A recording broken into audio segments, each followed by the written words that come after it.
엄마, 미안해. 지켜주지 못해서. 다 무너져가던 남편의 사업 친정 엄마에게 5억을 빌려 간신히 살려냈습니다. 그런데 사업이 다시 궤도에 오르자마자 남편이 제게 내민 건 이혼 합의서였어요. 여기 도장 찍고 이 집에서 나가. 치매 걸린 니네 엄마랑 살든지. 남편은 거기서 멈추지 않았습니다. 친정 엄마에게 빌린 5억, 고작 500만 원만 돌려놓고 치매에 걸린 엄마를 속여 빚을 없던 일로 만들어버렸어요. 제 카드를 정지시켜 두부 한 모도 못 사게 만들더니 급기야 엄마까지 요양원에 강제로 집어넣겠다고 협박했습니다. 하지만 그 남자는 한 가지를 몰랐어요. 저는 버틸 수 있는 힘이 있다는 것을요. 엄마가 평생을 바쳐 쓴 낡은 가계부 한 권, 식당 주방일 일당 5만 원, 파출부 일당 7만 원. 그 노트를 펼칠 때마다 저는 다시 일어설 수 있었습니다. 엄마, 미안해. 이번에는 내가 엄마 지켜줄게. 설거지, 산책할 때 잠들기 전 이어서 듣기 편하게 지금 구독만 눌러주세요. 우리네 드라마 극장이 다음 편을 자동으로 챙겨드립니다. 오늘의 이야기 시작합니다. 설 연휴 마지막 날 밤이었습니다. 시어머니가 마지막 날은 며느리가 정리 좀 하고 가야지라고 하시는 바람에 남편 대연은 하루 먼저 올라갔고 저는 혼자 남아 그릇을 닦고 냉장고를 정리하고 기름때 묻은 가스레인지까지 박박 문질러 놓고 나서야 시댁을 나설 수 있었습니다.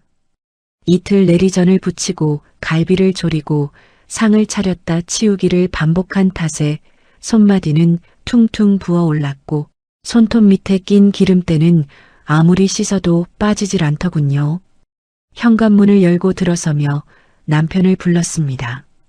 대연 씨 나왔어. 대답이 없었습니다. 거실 소파에 앉아있던 남편은 제 쪽을 쳐다보지도 않았어요. 텔레비전도 꺼져 있고 거실에는 스탠드불 하나만 켜져 있어서 집안 공기가 묘하게 서늘했습니다. 뭔가 이상하다는 느낌이 목덜미를 스쳤지만 저는 피곤한 탓이려니 하고 넘겼습니다. 신발을 벗고 거실로 들어서는데 식탁 위에 갈색 서류 봉투 하나가 놓여 있었습니다. 남편이 소파에서 일어나더니 그 봉투를 손가락 하나로 제 쪽으로 툭 밀었어요. 그 작은 소리가 조용한 거실에서 유난히 크게 울렸습니다. 뭐야 이게? 봉투를 집어들었습니다. 안에서 꺼낸 서류 첫 장에 찍힌 5글자, 이혼 합의서. 눈앞에서 글자가 흔들리는 것 같아 다시 한번 들여다봤습니다. 틀림없었어요. 이혼 합의서. 대연 씨, 이게 무슨... 합의서 읽어보고 도장 찍어. 구질구질하게 매달리지 말고. 감정이라곤 한 조각도 없는 목소리였습니다. 거래처에 견적서 보내듯 사무적이고 건조한 톤. 이틀간 전을 붙이느라 대인 제 손은 아직 욱신거리는데 이 사람은 오래전부터 준비해둔 서류를 건네듯 태어나기만 했습니다. 지겨워서 그래. 솔직히 말할게. 더는 못 살겠어. 지겹다니요. 고작 5년입니다. 남들이 보기엔 짧다 하겠지만 그 5년 동안 제가 무엇을 내려놓았는지 이 사람은 기억이나 할까요? 회사 기획이사 자리를 스스로 내려놓고 시댁 명절마다 새벽같이 달려가 종일 부엌에 섰습니다. 거래처 영업도 직접 뛰어다녔고 밤새워 제안서를 쓰며 이 사람의 사업을 함께 읽었습니다. 회사가 부도 직전이던 3년 전에는 남편이 직접 우리 엄마 앞에 무릎을 꿇고 꼭 갚겠다며 빌고 빌어서 목돈을 빌려오기까지 했어요. 그런데 이제 와서 지겹다고요. 5년이야. 고작 5년 살고 지겹다는 말이 입에서 나와? 제 목소리가 떨렸습니다. 분노인지 서러움인지 스스로도 구분이 안 됐어요. 그 5년 동안 내가 뭘 했는지 알아? 당신 사업 키운다고 밤낮 없이 뛰어다닌 거 잊었어? 그 돈이 누구 피눈물인지 잊은 거야? 남편은 코웃음을 쳤습니다. 그리고 아무 말 없이 안방으로 들어가며 딱 한마디를 남겼어요. 내일 아침까지 답 줘. 난 이미 마음 정했으니까. 쾅! 안방 문이 닫혔습니다. 저는 한참 동안 식탁 앞에 서서 그 서류를 내려다봤습니다. 글자가 점점 번져 보이는 건 눈물이 차올라서였죠. 하지만 울지 않았습니다. 울면 지는 것 같아서 이를 꽉 깨물었습니다. 그때 현관 옆 옷걸이에 걸린 남편의 코트가 눈에 들어왔습니다. 주머니에서 뭔가 삐져나와 있었어요. 다가가 집어들었더니 접힌 영수증 한 장이었습니다. 백화점 화장품 매장에서 결제된 80만 원짜리 영수증. 하단에 작은 글씨로 비서실 이수정이라는 이름이 찍혀 있더군요. 코트깃에 코를 가까이 대자 낯선 향수 냄새가 코끝을 찔렀습니다. 달콤하고 진한, 제가 한 번도 써본 적 없는 향이었습니다. 이틀간 기름 냄새에 절어있던 코가 그 향기를 더욱 선명하게 잡아냈어요. 이 향수 냄새, 당신 거 아니잖아. 영수증을 쥔 손가락에 힘이 들어가 종이가 구겨졌습니다. 지겹다는 게 이 뜻이었구나. 다른 여자가 있었던 거구나. 제가 시댁에서 등이 끊어지도록 전을 붙이고 있을 때 이 사람은 그 여자에게 80만 원짜리 향수를 사주고 있었던 겁니다. 제가 마지막으로 향수를 산 게 언제인지조차 기억나지 않았습니다. 온몸에서 힘이 빠져나갔습니다. 식탁 의자에 주저앉아 멍하니 있는데 문득 거실 서랍장이 눈에 들어왔어요. 저는 자리에서 일어나 그 서랍을 열었습니다. 서랍 깊숙한 곳에 넣어둔 낡은 노트 한 권. 엄마의 가계부였습니다. 표지가 닳아 너덜너덜해진 그 노트를 꺼내 펼쳤습니다. 엄마의 삐뚤빼뚤한 글씨로 빼곡히 적힌 숫자들이 보였어요. 식당 주방일 일당 5만 원, 파출부 일당 7만 원. 그 옆에는 항상 같은 메모가 따라붙어 있었습니다. 가은이 보험료, 가은이 결혼준비. 100원, 200원 단위까지 깎아가며 모은 엄마의 생애가 이 낡은 종이 위에 고스란히 남아 있었어요. 눈물이 뚝 떨어져 가계부 위에 글씨가 번졌습니다. 그 앞에서 무릎 꿇고 간절히 빌던 남편의 얼굴이 떠올랐습니다. 그때 엄마는 한숨을 쉬면서도 결국 도장을 찍어주셨죠. 자식 먹여 살리겠다는 사위를 어찌 외면하겠냐며. 그런데 돌아온 건 이혼 합의서 한 장이라니. 가계부를 가슴에 꼭 안았습니다. 종이에서 나는 오래된 잉크 냄새가 엄마의 굳은 살 박힌 손을 떠올리게 했어요. 연휴 끝나면 엄마 모시고 뜨끈한 추어탕이나 한 그릇 먹으러 가야지. 그 생각뿐이었는데 돌아온 건 따뜻한 말 한마디가 아니라 차가운 종이 쪼가리였습니다. 남들은 35이면 한창 예쁠 나이라고 하는데 제 손은 이미 60 넘은 엄마 손을 닮아 있었습니다. 거칠고 갈라지고 기름때가 박힌 이 손으로 저는 이 집안을 떠받쳤건만 코트에서 풍기던 달콤한 향기가 제 몸의 기름 냄새를 비웃는 것만 같았어요. 창밖으로 차가운 바람이 불어왔습니다. 가계부를 덮으며 조용히 중얼거렸습니다. 엄마 미안해. 내가 꼭 지켜낼게. 그날 밤 저는 잠을 이루지 못했습니다. 안방에서 새어나오는 대연의 고른 숨소리를 들으며 거실 소파에 앉아 가계부를 무릎 위에 올려놓고 있었습니다. 이상하게도 눈물은 더 이상 나오지 않았어요. 대신 가슴 한가운데서 차갑고 단단한 무언가가 자라나고 있었습니다. 그것이 무엇인지는 아직 몰랐지만 한 가지만큼은 분명했습니다. 이 서류에 도장을 찍는 일은 없을 겁니다. 절대로. 밤새 뒤척이다 새벽에 눈을 떴습니다. 소파에서 일어나 세수를 하고 옷을 갈아입었어요. 어제 밤일이 악몽이었길 바랐지만 식탁 위에 그대로 놓인 갈색 봉투가 현실을 확인시켜 주더군요. 남편은 이미 출근한 뒤였습니다. 저도 회사로 향했습니다. 이혼이든 뭐든 일단 회사에 가서 남편과 얼굴을 마주보고 이야기해야겠다고 생각했거든요. 가온 의료기기 사무실 문을 열고 들어서는 순간 공기가 달랐습니다. 평소 같으면 이사님 오셨어요?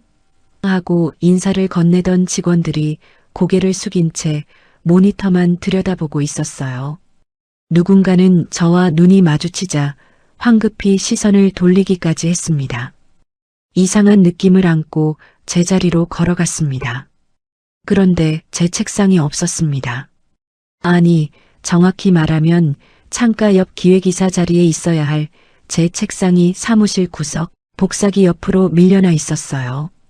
책상 위에 올려두었던 서류와 개인 물품은 종이 상자에 대충 담겨 있었고 컴퓨터를 켜보니 비밀번호가 바뀌어 로그인조차 되지 않았습니다. 이게 뭐야? 내 자리가 왜 여기 있어? 아무도 대답하지 않았습니다. 직원들은 서로 눈치만 살피며 고개를 더 깊이 숙였어요. 그 침묵이 오히려 무슨 일이 벌어졌는지를 말해주고 있었습니다. 그때 회의실 문이 열리더니 남편이 나왔습니다. 그 뒤를 따라 한 번도 본 적 없는 젊은 여자가 걸어 나왔어요. 24대쯤 되어 보이는 짧은 치마에 높은 하이힐을 신은 여자. 그 여자의 하이힐이 대리석 바닥을 딱딱 때리는 소리가 조용한 사무실에 날카롭게 울렸습니다. 그리고 그 여자에게서 풍기는 향수 냄새. 어젯밤 남편의 코트에서 맡았던 바로 그 냄새였습니다. 심장이 쿵 내려앉았습니다. 남편은 직원들 앞에 서더니 사무적인 목소리로 말했습니다. 공지할 사항이 있어. 오늘부터 모든 기획 업무는 이수정 실장이 맡는다. 박가은 씨는 무기한 휴직이야. 박가은 씨. 직원들 앞에서 아내를 성과 이름으로 부르는 그 입이 믿기지 않았습니다. 어제까지 이 회사의 기획이사였던 사람한테 휴직 통보를 이렇게 하는 겁니까? 제가 만든 거래처 관리 시스템, 제가 밤새 써서 따낸 납품 계약서, 이 사무실 곳곳에 제 흔적이 배어 있는데. 대현 씨, 지금 무슨 소리야? 여기 내 자리잖아. 내가 이 회사를 어떻게 키웠는데. 남편은 눈 하나 깜빡하지 않았습니다. 자리는 내가 정하는 거야. 더 할 말 있으면 집에 가서 해. 직원들의 눈동자가 흔들리는 게 보였습니다. 저 사람들과 함께 밤새워 제안서를 쓰고 납기일을 맞추려 공장 바닥에서 쪽잠을 자던 기억들이 저만 간직한 환상이었나 싶었어요. 이 사무실의 거래처 파일 하나하나, 납품 일정표, 클레임 대응 매뉴얼까지 전부 제가 만들었습니다. 남편은 바깥에서 골프를 치며 접대하고 안에서 실물을 굴린 건 저였어요. 그런 저를 빛이 없으면 존재하지도 못하는 그림자 취급하다니.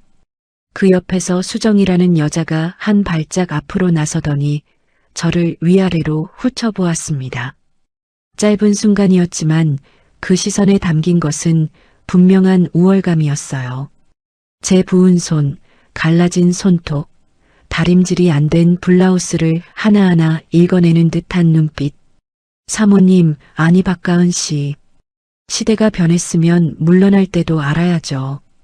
그 목소리가 귓속에서 바늘처럼 꽂혔습니다. 제가 이 회사를 위해 밤을 새던 날, 이 여자는 뭘 하고 있었을까요? 남편의 팔짱을 끼고 백화점을 돌며 80만 원짜리 화장품을 고르고 있었겠죠.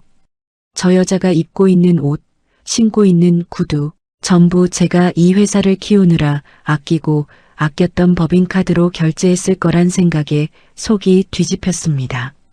주먹이 떨렸습니다. 저 여자의 뺨을 한 대 치면 속이 시원할 것 같았지만 이를 꽉 깨물고 참았습니다. 여기서 소란을 피우면 남편에게 빌미만 주는 겁니다. 기를 쓰고 냉정해져야 했어요. 이 회사가 어떻게 세워졌는지 잊었나 본데. 내가 순순히 나갈 것 같아? 남편의 눈이 차갑게 가늘어졌습니다. 보안팀, 이 사람 밖으로 내쫓아. 이 사람, 5년을 함께 산 아내에게 이 사람이라니. 보안 직원 2명이 다가왔지만 저를 쳐다보지 못하고 머뭇거렸습니다. 이 사람들도 저와 함께 야근하며 컵라면을 나눠 먹던 동료들이었으니까요. 괜찮아요. 제 발로 나갈게요. 종이 상자를 들어 올렸습니다. 그 안에 담긴 제 이름이 적힌 명함, 서류철, 작은 화분. 이것들이 제가 이 회사에서 5년간 쌓아 올린 전부라는 게 초라하기 짝이 없었습니다. 사무실을 나서며 직원들을 한번 돌아봤습니다. 오 팀장이 입술을 꽉 깨물고 고개를 숙이고 있었고 몇몇 여직원들은 눈가가 빨갛게 되어 있었어요. 안타까운 눈빛을 보내면서도 남편의 서슬, 퍼런 기세에 아무도 입을 열지 못하는 모습이 저를 더 비참하게 만들었습니다. 로비로 나오는데 뒤에서 하이힐 소리가 따라왔습니다. 수정이었어요. 엘리베이터 앞에서 저를 불러 세우더니 손톱을 살피는 신용을 하면서 느긋하게 말하더군요. 짐은 잘 챙기셨어요? 빠뜨린 거 있으면 제가 보내드릴까요? 가방 안에서 엄마의 가계부가 손끝에 닿았습니다. 오늘 아침 집을 나서며 무심코 넣어왔던 그 낡은 노트. 거친 표지의 감촉이 제 손바닥을 스치자 흔들리던 마음에 힘이 한 줄기 돌아왔어요. 저는 수정의 얼굴을 똑바로 바라보았습니다. 잘 앉아있어. 그 자리가 언제까지 네 거일지 모르니까. 수정의 얼굴이 순간 굳었습니다. 하지만 저는 더 이상 아무 말도 하지 않았어요. 엘리베이터 문이 닫히는 순간 형광등 불빛 아래서 제 얼굴이 비쳤습니다. 어젯밤 한숨도 못 잔 눈, 기름때가 아직 남은 손. 초라했지만 눈빛만은 죽어있지 않았습니다. 빌딩 밖으로 나오자 겨울바람이 뺨을 때렸습니다. 종이 상자를 가슴에 안고 서서 올려다본 회사 간판에 가온 의료기기라는 글자가 차갑게 빛나고 있었습니다. 남편과 제가 함께 만든 이름인데 이제 그 안에 제 자리는 없다니. 슬퍼서가 아니라 너무 더러워서 가슴이 끓어올랐습니다. 하지만 무너지지 않겠다고 다짐했습니다. 이 회사에 엄마의 돈이 묻혀 있는 한 저는 빈손으로 물러날 수 없으니까요. 회사에서 쫓겨난 뒤 갈 곳이 없었습니다. 집으로 돌아가면 남편과 마주쳐야 하고 친구에게 전화하기엔 창피했어요. 종이 상자를 안은 채 한참을 거리에 서 있다가 결국 발길이 향한 곳은 엄마 집이었습니다. 버스를 2번 갈아타고 도착한 엄마의 작은 아파트. 오래된 동네라 건물은 낡았지만 엄마가 늘 깨끗이 닦아놓은 현관 앞 화분들이 반겨줄 줄 알았습니다. 그런데 현관문 옆에 노란색 종이가 한 장 붙어 있었어요. 경매 개시 결정 통지서. 그 글자가 눈에 들어오는 순간 다리에서 힘이 빠졌습니다. 이게 뭐야? 손이 떨려서 종이를 제대로 잡을 수가 없었습니다. 담보권 실행을 위한 경매. 채무자 김미경. 부동산 소재지. 글자 하나하나가 모처럼 가슴에 박혔어요. 엄마의 집이 경매로 넘어간다니 이게 대체 무슨 일입니까? 현관 비밀번호를 눌렀습니다. 문이 열리자 오래된 파스 냄새가 코끝을 스쳤어요. 엄마 특유의 냄새였습니다. 허리가 안 좋아 늘 파스를 붙이고 다니시던 엄마. 거실에 들어서니 엄마가 소파에 앉아 텔레비전을 보고 있었습니다. 아니, 보고 있는 것 같았지만 화면에 초점이 맞지 않는 눈동자가 허공을 떠돌고 있었어요. 엄마. 어머, 가은아? 왜 이 시간에 왔어? 회사는? 엄마의 얼굴에 반가움이 번졌지만 저는 그 웃음을 마주할 여유가 없었습니다. 통지서를 엄마 앞에 내밀었어요. 엄마, 이거 뭐야? 집이 왜 경매로 넘어가? 대현 씨가 이자 낸다고 했잖아. 엄마는 통지서를 들여다보더니 고개를 갸웃했습니다. 마치 처음 보는 물건을 구경하듯 태연한 표정이었어요. 경매? 무슨 경매? 우리 사위가 다 해결했다고 했어. 나한테 돈도 줬는걸? 여기 500만 원. 엄마가 소파 쿠션 밑에서 봉투 하나를 꺼냈습니다. 안에는 현금 500만 원과 함께 변제 확인서라고 적힌 서류 한 장이 들어 있었어요. 서류 하단에는 엄마의 지장이 찍혀 있었습니다. 5억 원의 담보대출을 고작 500만 원으로 변제 완료했다는 내용이었습니다. 눈앞이 하얘졌습니다. 이 서류가 무엇을 뜻하는지 단번에 알아챘어요. 남편이 엄마의 치매를 이용한 겁니다.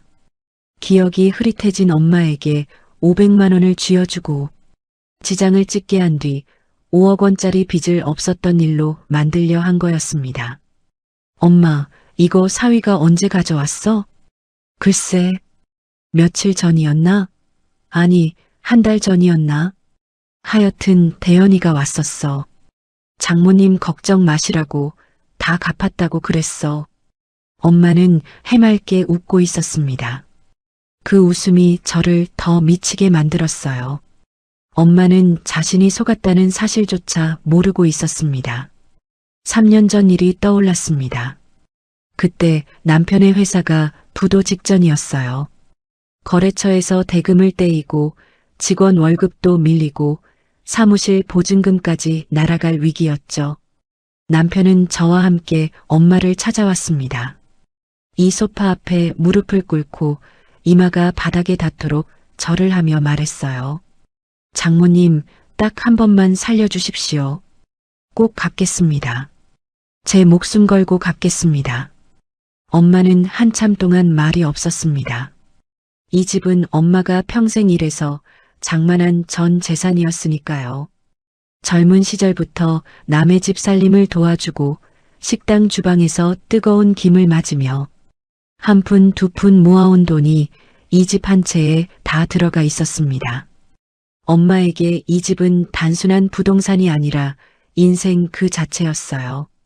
엄마의 시선이 거실벽에 걸린 액자로 향했습니다. 제가 초등학교 입학할 때 찍은 사진이었죠. 그 사진을 한참 바라보던 엄마가 남편에게 물었어요. 대현아, 이거 못 갚으면 엄마 집 없어지는 거야? 장모님 3개월이면 갚겠습니다. 목숨 걸고요. 남편의 눈에 눈물까지 고여 있었습니다. 그게 연기였다는 걸 그때는 몰랐어요. 엄마는 깊은 한숨을 내쉬더니 자리에서 일어나 서랍에서 도장을 꺼냈습니다. 내 땅 먹여 살리겠다는 사위를 내가 어떻게 외면하겠니? 대신 꼭 갚아야 한다. 약속이야.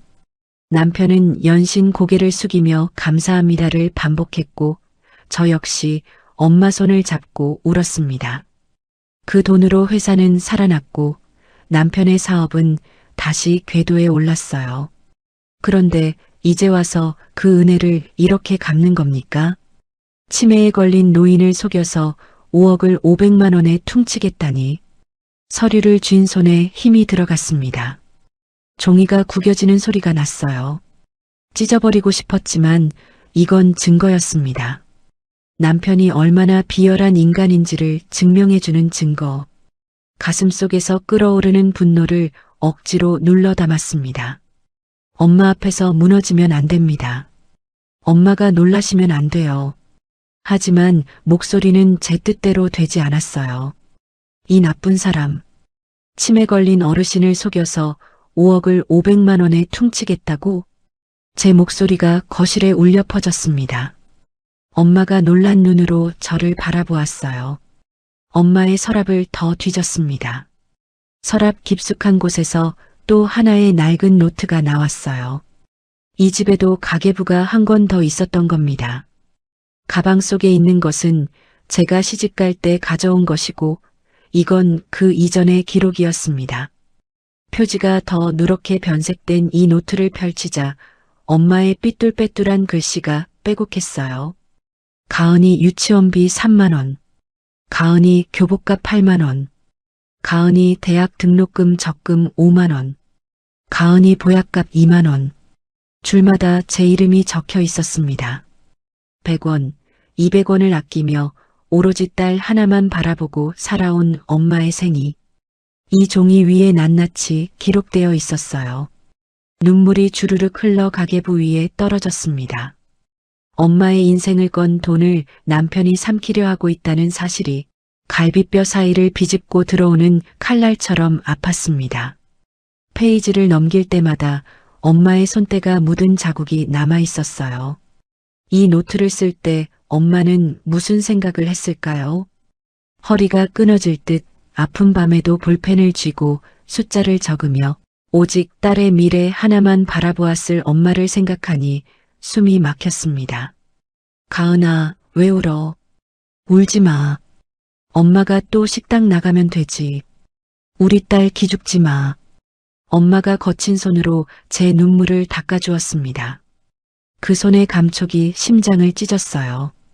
이 손이 설거지를 하고 걸레를 짜고 감자를 깎으며 모은 돈입니다. 엄마는 치매가 와서 기억이 흐려져도 딸이 우는 건 본능적으로 알아보는 거였어요.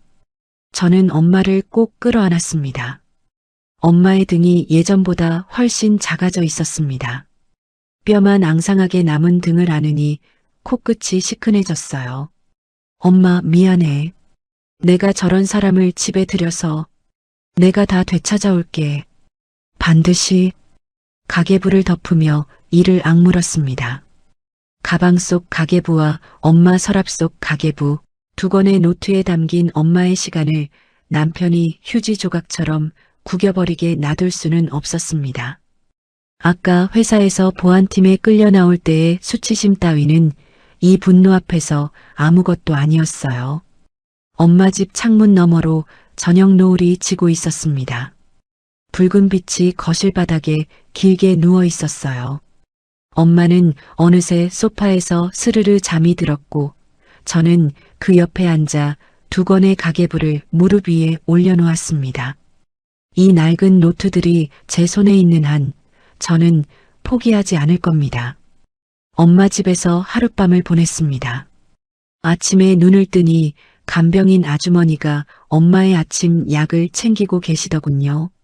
치매가 시작된 뒤로 제가 알아봐서 모셔온 분인데 그나마 이분이 계시니 제가 옆에 없는 날에도 엄마가 밥을 거르지 않는 겁니다. 간병인 아주머니께 엄마를 부탁드리고 밖으로 나왔습니다. 나오기 전에 엄마 이불을 여며드렸는데 엄마가 잠결에 제 손을 꼭 잡으며 중얼거리시더라고요. 가은아, 아침 먹었어? 그 한마디에 또 코끝이 시큰해졌지만 꾹 참았습니다. 엄마에게 부드러운 반찬거리라도 사다 놓고 가야겠다는 생각이었어요. 어제 급하게 올라오느라 아무것도 챙기지 못했거든요. 엄마가 좋아하는 두부랑 계란, 그리고 소화가 잘 되는 죽이라도 사가야겠다 싶어 동네 마트로 향했습니다. 마트에 들어서자 스피커에서 흘러나오는 경쾌한 음악이 묘하게 거슬렸습니다. 세상은 이렇게 밝은데 제 안은 한없이 어두웠으니까요. 장바구니에 두부 한 모, 계란 한 판, 즉석죽 몇 개를 담았습니다. 평소 같으면 아무 생각 없이 카트에 담았을 것들인데 가격표 하나하나가 눈에 박혔어요. 어제까지만 해도 남편 법인카드로 회사 비품을 결제하던 사람이 오늘은 두부 한 모 가격에 망설이고 있다니. 계산대 앞에 섰습니다. 지갑에서 카드를 꺼내 건넸어요. 직원이 카드를 긁더니 고개를 갸웃했습니다. 손님, 이 카드 정지인데요? 다른 거 없으세요? 직원의 목소리가 유난히 크게 들렸습니다. 뒤에 줄 선 사람들의 시선이 제 등에 꽂히는 게 느껴졌어요. 그럴 리가요. 다시 한 번만 긁어봐 주세요. 속삭이듯 말했지만 얼굴은 이미 벌겋게 달아올라 있었습니다. 직원이 다시 긁었지만 결과는 같았어요. 지갑에서 다른 카드를 꺼냈습니다. 생활비 카드, 주유 카드. 하나를 긁을 때마다 직원이 고개를 젓는 횟수가 늘어갔습니다. 전부 정지. 남편 명의로 된 카드가 모조리 멈춰 있었습니다. 아줌마 안 되면 그냥 가요. 뒤에 사람 밀린 거 안 보여? 뒤에 선 손님이 짜증을 냈습니다. 그 목소리에 주변 사람들이 일제히 저를 쳐다봤어요. 어떤 아주머니는 혀를 차며 고개를 돌렸고 옆 계산대에서도 직원들이 슬금슬금 이쪽을 바라보고 있었습니다. 세상의 모든 시선이 저 한 사람에게 쏠린 것 같았어요. 직원은 민망한 표정으로 장바구니를 옆으로 치우기 시작했고 저는 그 자리에 뿌리가 내린 것처럼 서 있었습니다. 발을 떼야 하는데 다리가 움직이지 않았어요. 죄송합니다. 죄송합니다. 고개를 숙이고 계산대를 빠져나왔습니다. 장바구니에 담은 두부와 계란과 죽을 그대로 두고 나오는 발걸음이 천근만근이었어요. 마트를 나서자마자 남편에게 전화를 걸었습니다. 신호가 3번 울린 뒤에야 그 사람이 받았어요. 당신 미쳤어? 카드를 전부 정지시켜? 먹고 살 돈까지 끊으면 어떡하라고. 구걸할 힘 있으면 도장이나 찍어. 그게 너가 살 길이야. 남편의 목소리에는 비웃음이 섞여 있었습니다. 제가 무릎 꿇기를 기다리고 있는 거였어요. 돈줄을 끊어서 제가 자존심을 버리고 도장을 찍게 만들려는 속셈이 훤히 보였습니다. 그 목소리를 끝으로 전화가 끊겼어요. 뚜뚜뚜. 그 기계음이 귓속에서 한참을 울렸습니다. 전화기를 쥔 손이 덜덜 떨렸습니다. 분노인지 비참함인지 아니면 둘 다인지 구분이 되지 않았어요. 마트 앞 주차장을 가로질러 걷는데 아까부터 흐리던 하늘에서 빗방울이 떨어지기 시작했습니다. 우산도 없이 걷다가 발이 무언가에 걸렸어요. 아스팔트의 턱에 발끝이 걸리는 바람에 그대로 앞으로 고꾸라졌습니다. 빗물이 고인 웅덩이에 무릎부터 처박혔어요. 스타킹이 찢어지며 무릎 살같이 벗겨졌고 화끈거리는 통증이 다리를 타고 올라왔습니다. 일어나야 하는데 힘이 없었습니다. 빗물이 바지에 스며들어 축축하게 퍼져나가는 것을 그냥 느끼고만 있었어요. 깨진 무릎보다 더 아픈 건 길바닥에 흩뿌려진 제 자존심이었습니다. 35에 두부 한 모 살 돈이 없어서 사람들 앞에서 고개를 숙여야 하다니. 회사 기획안을 쓰고 밤샘 작업을 하며 수십억의 매출을 올렸던 제 손에 지금은 제 명의로 된 돈이 단 10원도 없었습니다. 우리라는 말에 속아 모든 것을 남편 이름으로 돌려놓은 제 어리석음이 독이 되어 돌아온 거였어요. 웅덩이에 비친 제 얼굴이 보였습니다. 비에 젖은 머리카락이 이마에 달라붙어 있고 눈 밑에는 어제 밤새운 자국이 짙게 깔려 있었어요. 초라했습니다. 하지만 그 물 위에 비친 두 눈만큼은 죽어 있지 않았습니다. 가방 속에서 가계부의 모서리가 손끝에 닿았습니다. 거친 표지의 감촉이 엄마의 손을 만지는 것 같았어요. 저는 그 감촉에 힘을 얻어 천천히 일어섰습니다. 무릎에서 피가 빗물에 섞여 흘러내렸지만 아프지 않았습니다. 이런 상처 따위 아플 겨를도 없었습니다. 남편이 저를 굶겨서 무릎 꿇리려 한다면 저는 기어이 살아남아서 그 사람의 발밑을 무너뜨릴 겁니다. 엄마의 돈, 제 커리어, 빼앗긴 것들을 하나도 빠짐없이 되찾아올 겁니다. 비를 맞으며 걷기 시작했습니다. 다리를 절뚝거렸지만 걸음은 멈추지 않았습니다. 마트에서 돌아온 뒤 저는 엄마 집 근처의 허름한 빌라에 방 한 칸을 얻었습니다. 보증금 없이 월세만 내는 가장 싼 방이었어요. 남편이 카드를 전부 정지시킨 마당에 제 통장에 남아있던 얼마 안 되는 돈으로 버텨야 했으니까요. 벽지는 군데군데 들떠 있었고 수도꼭지에서는 녹물이 나왔습니다. 불과 며칠 전까지 남편과 살던 아파트와는 다른 세상이었죠. 그렇게 며칠을 보냈습니다. 엄마 집에 들러 밥을 차려드리고 빌라로 돌아와 이불을 뒤집어 쓰고 누워 있었어요. 머릿속에서는 남편의 비웃음과 수정의 하이힐 소리가 돌아가며 울렸습니다. 뭘 해야 하는지는 알겠는데 어디서부터 시작해야 할지 도무지 감이 잡히지 않았어요. 그러던 어느 비 오는 밤이었습니다. 핸드폰이 울렸어요. 낯선 번호가 아니라 회사에서 함께 일했던 오 팀장의 번호였습니다. 문자 한 통이 와 있더군요. 이사님, 드릴 말씀이 있습니다. 오늘 저녁 8시 댁 근처 카페에서 뵐 수 있을까요? 잠시 망설였습니다. 혹시 남편이 오 팀장을 시켜서 제 동향을 살피려는 건 아닌지 의심이 들었거든요. 하지만 오 팀장은 회사 초창기부터 저와 함께 야근하며 고생했던 사람이었습니다. 그 사람이 남편의 편에 설 사람은 아니었어요. 결국 우산을 들고 빌라를 나섰습니다. 카페 문을 열자 구석 테이블에 오 팀장이 앉아 있었습니다. 그런데 혼자가 아니었어요. 옆에 김대리, 박주임, 그리고 격리 담당인 최 과장까지 4명이 나란히 앉아 있었습니다. 4사람 모두 어깨가 빗물에 젖어 있었어요. 우산이 있었는데도 비를 맞은 건지 아니면 급히 뛰어온 건지. 이사님, 오 팀장이 자리에서 일어났습니다. 그 뒤를 따라 나머지 3사람도 벌떡 일어섰어요. 오 팀장의 눈가가 빨간 걸 보니 울다 온 것 같기도 했습니다. 앉으세요. 다들 왜 이래요? 자리에 앉자 오 팀장이 먼저 입을 열었습니다. 이사님 없으니까 회사가 지옥이에요. 황 대표, 그 인간 미쳤습니다. 오 팀장의 목소리에 울분이 가득했어요. 이야기를 들어보니 제가 나간 뒤 회사가 엉망이 되어가고 있었습니다.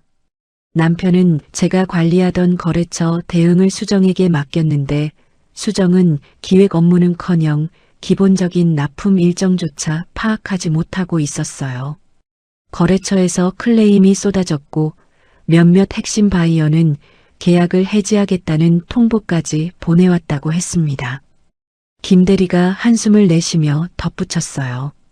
거래처 담당자가 전화해서 박 이사님은 왜 안 나오시냐고 물으면 대표님이 저희한테 퇴사했다고 해라고 시켜요. 저희가 이사님 5년 동안 쌓아놓은 관계를 하루아침에 거짓말로 덮고 있는 거예요. 그뿐만이 아니었습니다. 남편은 직원들에게 수시로 고함을 지르고 보고가 마음에 안 들면 서류를 집어던지기까지 했다고 해요. 제가 있을 때는 감히 그러지 못했던 사람이 저라는 방파제가 사라지자 본색을 드러낸 겁니다. 그것뿐이 아닙니다. 최 과장이 목소리를 낮추며 말했어요. 격리 장부를 정리하다가 이상한 걸 발견했어요. 대표님이랑 이 실장이 해외 계좌로 돈을 빼돌린 정황이 있습니다. 이중 장부를 만들어서 법인 자금을 개인 계좌로 옮긴 흔적이요. 최 과장이 가방에서 서류들과 USB 하나를 꺼내 테이블 위에 놓았습니다. 여기에 다 담겨 있습니다. 이중 장부 사본이랑 대표님 차 블랙박스에서 확보한 영상도요. 블랙박스 영상이라는 말에 가슴이 철렁했습니다. 무슨 영상이냐고 물었더니 김 대리가 조심스럽게 대답했어요. 대표님 차에서 이 실장이랑 둘이 있는 영상입니다. 대표님 회사 차량 관리 직원이 확보해줬어요. 날짜를 보니까 이사님이 시댁에서 명절 준비하시던 때였어요. 제가 기름 냄새에 절어가며 전을 부치고 있던 바로 그 시간에 남편은 그 여자와 차 안에 있었던 겁니다. 영수증과 향수 냄새로 짐작은 했지만 영상이라는 건 짐작과는 차원이 다른 무게였어요. 가슴 한구석이 뜨겁게 타들어갔지만 이를 꽉 깨물었습니다. 지금은 감정에 빠질 때가 아닙니다. 이건 추측이 아니라 증거입니다. 법정에서도 통하는 움직일 수 없는 증거. 나한테 왜 이렇게까지 해줘요? 나 이제 힘도 없는데. 제 목소리가 떨렸습니다. 회사에서 쫓겨나고 카드가 정지되고 남편에게 짓밟힌 사람에게 이렇게 손을 내밀어주는 이들이 있다는 게 믿기지 않았어요. 그때 박주임이 제 손을 잡았습니다. 27밖에 안 된 막내가 제 거칠어진 손을 두 손으로 감싸주더니 눈물을 글썽이며 말했어요. 이사님이 저희 생일 챙겨주고 야근할 때 간식 사다 주시던 거 저희 다 기억해요. 저희는 사장님이 아니라 이사님 보고 다닌 겁니다. 그 말에 눈물이 터질 뻔했습니다. 간신히 참았어요. 여기서 울면 이 사람들의 용기가 무색해지니까. 오 팀장이 몸을 앞으로 숙이며 결연한 눈빛으로 말했습니다. 준비됐습니다, 이사님. 신호만 주시면 저희가 안에서 터뜨리겠습니다. 오 팀장의 눈빛에 흔들림이 없었습니다. 저는 네 사람의 얼굴을 하나씩 바라보았어요. 오 팀장, 김대리, 박주임, 최 과장. 이 사람들이 이걸 모으는데 얼마나 조마조마했을까요? 남편의 눈을 피해가며 장부를 복사하고 블랙박스를 확인하고 몰래 연락을 주고받았을 이들의 시간이 이 얇은 서류 안에 응축되어 있었습니다. 들키면 즉시 해고될 텐데도 기꺼이 위험을 감수한 거였어요. 카페 유리창에 빗방울이 세차게 부딪히고 있었습니다. 테이블 위에 놓인 커피잔에서 따뜻한 김이 올라오고 그 옆에 증거 서류들과 검은 USB가 무게감 있게 놓여 있었어요. 작지만 단단한 그 물건을 손에 쥐었습니다. 이 안에 남편의 모든 죄가 들어있다고 생각하니 손바닥에 땀이 배어 나왔습니다. 남편이라는 사람은 저를 버렸지만 제가 진심으로 챙겼던 이들이 빗속을 뚫고 저를 찾아왔습니다. 젖은 어깨를 하고서도 제 앞에 앉아 증거를 내밀고 싸울 준비가 됐다고 말하는 이 사람들. 이들에게 고맙다는 말보다 더 큰 보답은 하나뿐이었어요. 이 사람들이 다시 마음 놓고 일할 수 있는 회사를 되찾아주는 겁니다. 저는 자료들을 가방 속 가계부 옆에 나란히 넣었습니다. 엄마의 시간이 담긴 노트와 남편의 죄가 담긴 장치가 나란히 놓였어요. 이제 칼자루는 제 손에 있습니다. 직원들에게 증거 자료를 받은 뒤 저는 조심스럽게 움직이기 시작했습니다. 변호사를 찾아가 상담을 받고 자료를 정리하고 주주총회를 어떻게 소집할 수 있는지 법적 절차를 알아보았어요. 아직 때가 아니었습니다. 증거가 충분히 모이고 빠져나갈 구멍을 완전히 틀어막은 뒤에 움직여야 했으니까요. 그런데 남편이 먼저 손을 썼습니다. 어느 날 아침 엄마 집에서 나오는데 경찰 2명이 기다리고 있었어요. 업무상 횡령 혐의로 고소가 접수되었으니 조사에 응해달라는 거였습니다. 고소인은 가온 의료기기 대표이사 황대현. 제 남편이었습니다. 경찰서 조사실에 앉았습니다. 딱딱한 철제 의자가 차갑고 머리 위 형광등이 간헐적으로 깜빡거렸어요. 조사관이 서류를 펼치며 물었습니다. 박가은 씨, 재직 기간 중 법인카드로 개인 용도의 결제를 반복한 사실이 있습니까? 서류를 들여다보는 순간 눈을 의심했습니다. 제 이름으로 결제된 법인카드 내역이 빼곡하게 나열되어 있었는데 그중 대부분은 제가 결제한 적 없는 건들이었어요. 백화점 명품 매장, 호텔 레스토랑, 해외 직구. 날짜를 보니 제가 시댁에서 명절 준비를 하고 있던 때도 포함되어 있었습니다. 물리적으로 제가 결제할 수 없는 시간과 장소의 내역이 버젓이 제 이름으로 올라와 있었어요. 이거 전부 조작입니다. 저는 이 결제를 한 적이 없어요. 조사관은 무표정하게 다음 서류를 넘겼습니다. 회사 측에서 제출한 직원 진술서가 있습니다. 박가은 씨가 법인카드를 수시로 개인적으로 사용했다는 내용인데요. 진술서를 보니 남편의 내연녀 수정의 이름이 적혀 있었어요. 그 여자가 거짓 증언을 한 겁니다. 입사한 지 얼마 되지도 않은 사람이 마치 오래 지켜본 것처럼 저의 법인카드 사용을 문제 삼고 있었습니다. 남편이 수정을 시켜서 날짜와 금액까지 맞춰 진술서를 꾸민 거였어요. 내가 횡령을 했다고? 이건 남편이 꾸민 겁니다. 조작된 겁니다. 목소리가 높아졌지만 조사관은 담담하게 받아쳤습니다. 지금은 진술을 받는 겁니다. 반박 자료가 있으면 추후 제출하시면 됩니다. 조사관의 무표정한 얼굴 뒤에서 형광등이 또 깜빡거렸습니다. 이 사람은 누가 진실이고 누가 거짓인지에 관심이 없었어요. 그저 접수된 고소장에 따라 절차를 밟고 있을 뿐이었습니다. 조사실의 철제 의자가 차갑고 천장의 형광등은 계속 불안하게 명멸했어요. 이 방에 앉아 있으니 마치 제가 진짜 범죄자라도 된 것 같은 기분이 들었습니다. 남편 명의의 법인카드로 그 여자에게 80만 원짜리 화장품을 사준 사람은 남편인데 정작 횡령범으로 이 의자에 앉아 있는 건 저라니. 억울함이 목구멍까지 치밀었지만 소리를 지르면 불리해진다는 걸 알기에 주먹만 꽉 쥐고 있었습니다. 조사실을 나왔을 때 다리에 힘이 풀려 복도 의자에 주저앉았습니다. 남편이 선수를 친 겁니다. 제가 증거를 모으고 있다는 걸 어떻게 눈치챘을까요? 아니, 어쩌면 눈치챈 게 아니라 처음부터 계획했던 건지도 모릅니다.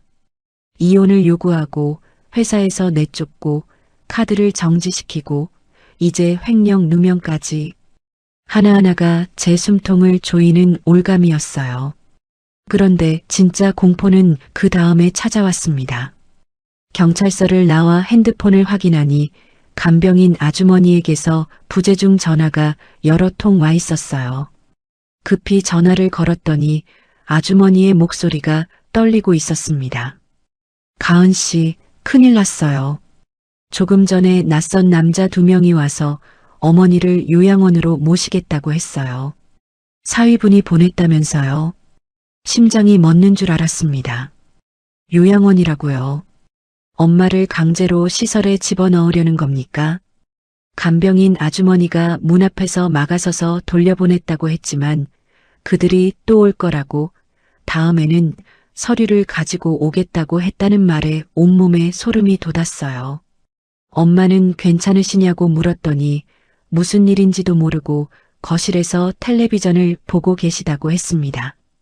그 말이 더 가슴을 후볐어요. 자기 집이 뺏길 위기인 줄도 모르고 자기가 요양원에 끌려갈 뻔한 줄도 모르는 엄마. 그 직후 남편에게서 전화가 왔습니다. 장모님 치매가 심하시던데 시설 좋은 요양원 예약해놨어. 거기 보내기 싫으면 입 닫고 살아. 남편의 목소리는 느긋했습니다. 자기가 완전히 주도권을 쥐고 있다는 확신에 찬 톤이었어요. 엄마 건드리지 마. 그땐 진짜 내가 무슨 짓 할지 몰라. 뭘 할 건데? 횡령범 주제에? 남편이 웃었습니다. 전화기 너머로 그 비열한 웃음소리가 또렷하게 들렸어요. 협상은 없어. 네가 직원들한테 받은 자료 다 내놔. 그러면 고소 취하하고 장모님도 안 건드릴게. 안 그러면 네가 지은 죄 네가 다 안고 가는 거야. 저는 전화기를 쥔 채 한참을 서 있었습니다. 형광등 불빛이 깜빡이는 경찰서 복도에서 제 그림자가 바닥 위에서 흔들리고 있었어요. 남편이 원하는 건 제가 모은 증거를 포기하는 겁니다. 증거를 넘기면 고소를 취하하고 엄마도 안 건드리겠다는 거래. 하지만 증거를 넘기는 순간 저는 영원히 남편에게 끌려다니게 됩니다. 엄마의 돈도 제 커리어도 직원들의 용기도 전부 물거품이 되는 거예요. 그렇다고 거부하면 엄마가 위험합니다. 치매가 있는 엄마를 강제로 요양원에 보내버리면 엄마는 낯선 곳에서 혼자 겁에 질려 제 이름을 부를 겁니다. 가은아, 가은아, 엄마 여기 어디야? 그 목소리가 귓속에서 울리는 것만 같아 가슴이 갈기갈기 찢어졌어요. 하지만 여기서 무너지면 지는 겁니다. 남편이 방심하게 만들어야 합니다. 제가 겁에 질린 척 모든 걸 포기한 척 해야 합니다. 저는 깊게 숨을 들이쉬고 전화기를 들었습니다.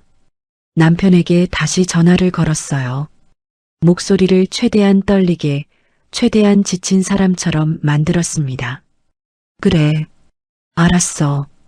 다 줄 테니까 엄마는 건드리지 마. 전화 너머에서 남편이 코웃음 치는 소리가 들렸습니다. 예상대로 굴복했다고 생각했겠죠. 잘 생각했어. 이번 주 안으로 가져와. 전화를 끊고 나서 저는 가방 속에서 가계부를 꺼냈습니다. 낡은 표지를 손가락으로 천천히 쓸었어요. 엄마의 손때가 묻은 이 노트가 제 심장을 다시 단단하게 만들어 주었습니다. 남편은 제가 무서워서 항복한 줄 알 겁니다. 모든 걸 포기한 줄 알겠죠. 착각해도 좋습니다. 남편이 제 굴복을 즐기는 동안 저는 주주총회를 준비할 겁니다.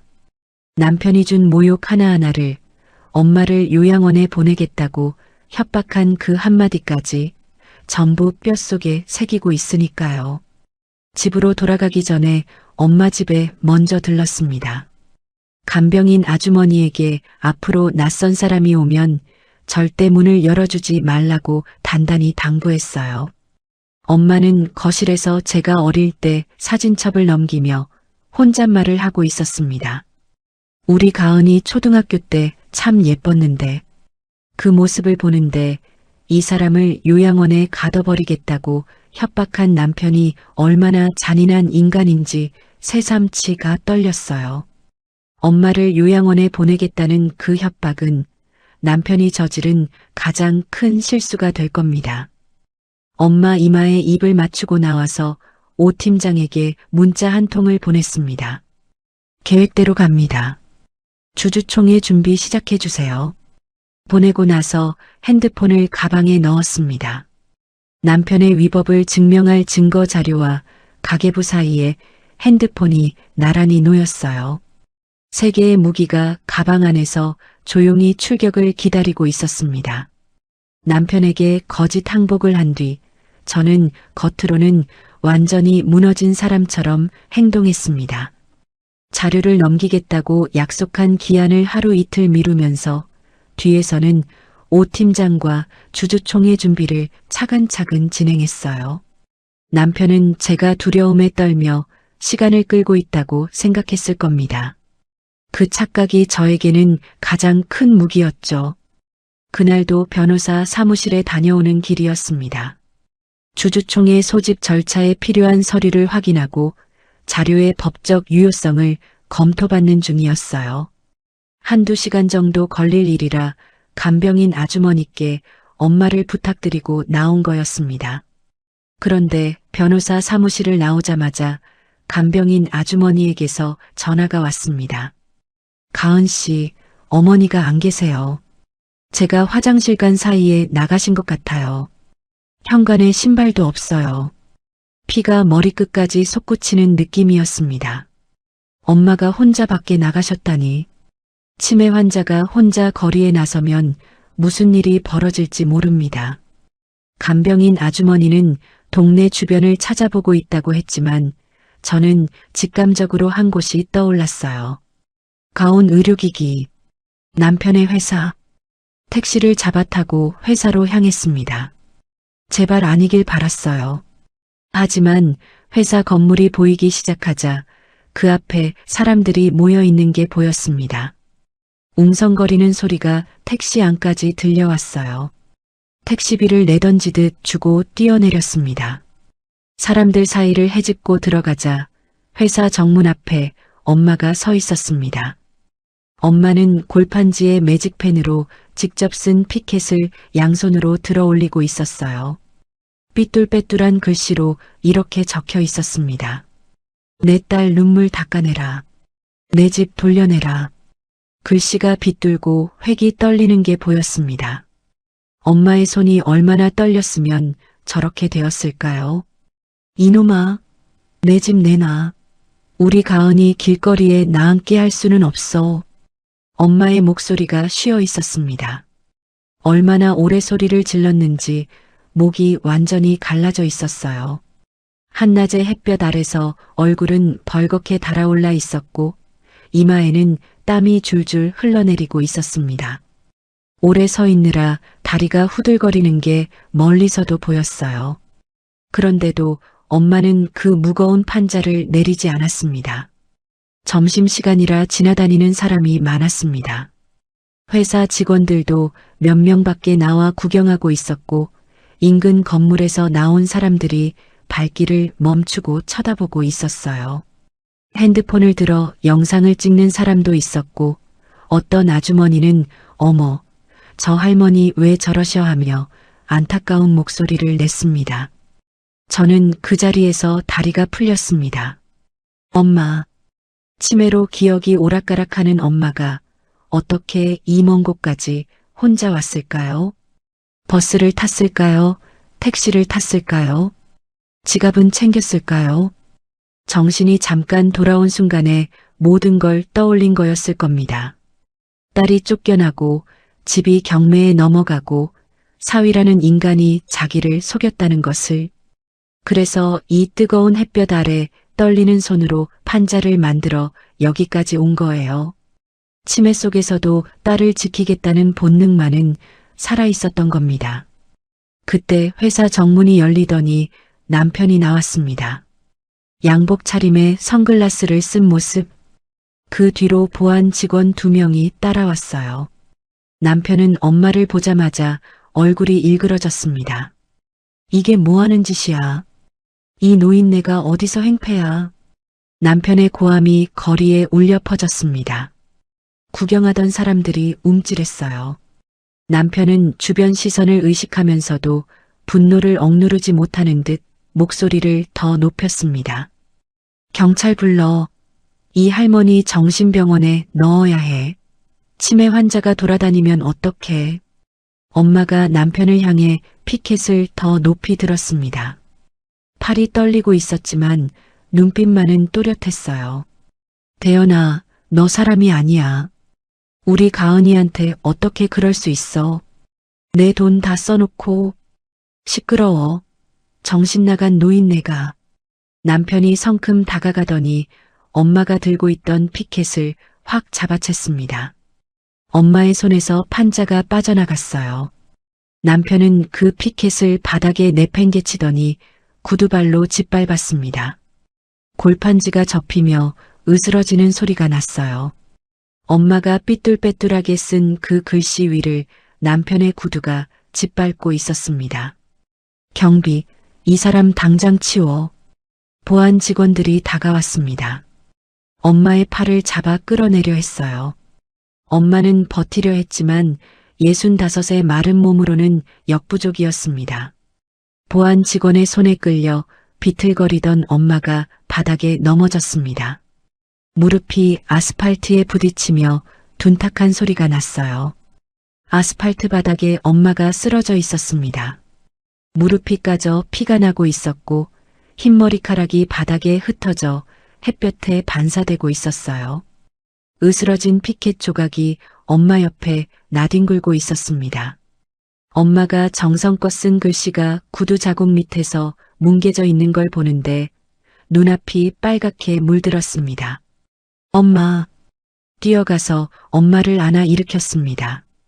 엄마의 몸이 가벼웠어요. 너무 가벼웠습니다. 이 작고 마른 몸으로 무거운 피켓을 들고 여기까지 왔다는 게 믿기지 않았어요. 엄마의 얼굴에는 땀과 눈물이 뒤섞여 있었고 까진 무릎에서 피가 스타킹을 적시고 있었습니다. 엄마의 손바닥에도 매직펜 잉크가 묻어 있었어요. 피켓을 만들면서 묻었을 거예요. 그 까만 잉크 자국이 엄마의 굳은 살 위에 찍혀 있는 걸 보자 심장이 쥐어짜이는 것 같았습니다. 엄마, 왜 여기 왔어? 왜 혼자 여기 온 거야? 엄마가 떨리는 손으로 제 얼굴을 감싸더니 갈라진 목소리로 말했습니다. 가은아, 엄마가 가만히 있으면 안 될 것 같아서. 우리 딸이 저런 사람한테 이러면 안 되잖아. 그 한마디에 가슴속에서 무언가가 폭발했습니다. 치매로 기억이 흐릿한 엄마가 그 흐릿한 정신으로도 딸이 당하고 있다는 것만은 느꼈던 거예요. 그래서 떨리는 손으로 글씨를 쓰고 늙고 약한 몸을 이끌고 이 뜨거운 아스팔트 위에 선 겁니다. 그런 엄마를 이 남자는 노인네라고 불렀습니다. 정신병원에 넣으라고 했습니다. 피켓을 발로 짓밟았습니다. 바닥에 넘어지게 만들었습니다. 주변 사람들이 수군거리고 있었어요. 핸드폰 카메라를 들이대는 사람도 있었고 혀를 차는 사람도 있었습니다. 그 모든 시선이 바닥에 쓰러진 엄마 위로 쏟아졌고 그 시선 하나하나가 비수가 되어 제 가슴에 꽂혔습니다. 저는 엄마를 일으켜 세운 뒤 천천히 몸을 돌렸습니다. 남편이 서 있었어요. 양복 소매를 정리하며 짜증스러운 표정을 짓고 있더군요. 박가은, 네 엄마 관리 똑바로 안 해? 이 꼴이 뭐야, 창피하게. 그 입에서 나온 단어. 창피하게. 이 남자에게 바닥에 쓰러진 노모는 창피한 존재에 불과했습니다. 저는 걸어갔습니다. 남편 앞까지 3걸음, 2걸음, 1걸음, 그리고 오른손을 올렸습니다. 찰싹 남편의 뺨을 세차게 때렸습니다. 제 손바닥이 얼얼할 만큼 세게. 남편의 선글라스가 바닥에 떨어져 깨졌어요. 남편이 뺨을 감싸며 제 얼굴을 바라봤습니다. 그 눈에 비친 것은 생전 처음 보는 공포였어요. 지금까지 울기만 하고 고분고분했던 아내가 사람들 앞에서 뺨을 때렸으니까요. 짐승만도 못한 인간아. 오늘로 당신 인생은 끝이야. 제 목소리는 놀라울 만큼 차분했습니다. 분노가 극에 달하면 오히려 고요해진다는 걸 그때 처음 알았어요. 내 손으로 끝장내줄게. 기다려. 남편의 얼굴이 하얗게 질렸습니다. 주변이 순간 조용해졌어요. 구경하던 사람들이 숨을 멈춘 것 같았습니다. 그 정적 속에서 남편의 거친 숨소리만 들렸어요. 남편이 뭔가 말하려고 입을 열었지만 저는 이미 돌아서고 있었습니다. 바닥에 쓰러졌던 엄마를 부축해서 천천히 일으켜 세웠습니다. 엄마의 까진 무릎에서 피가 흐르고 있었지만 먼저 할 일은 이 자리를 벗어나는 거였어요. 지나가던 아주머니가 다가와 괜찮으세요? 도와드릴까요? 하고 물었습니다. 고맙다고 인사하며 택시를 잡았습니다. 엄마를 태우고 문을 닫았어요. 택시가 출발하자 엄마가 제 어깨에 기대었습니다. 아까의 기세는 온데간데 없이 금세 잠이 든 거였어요. 치매 환자가 순간적으로 정신이 또렷해지는 걸 간헐적 명료 현상이라고 하더군요. 그 짧은 시간 동안 엄마는 온 힘을 다 쏟아부은 겁니다. 딸을 지키겠다는 일념 하나로.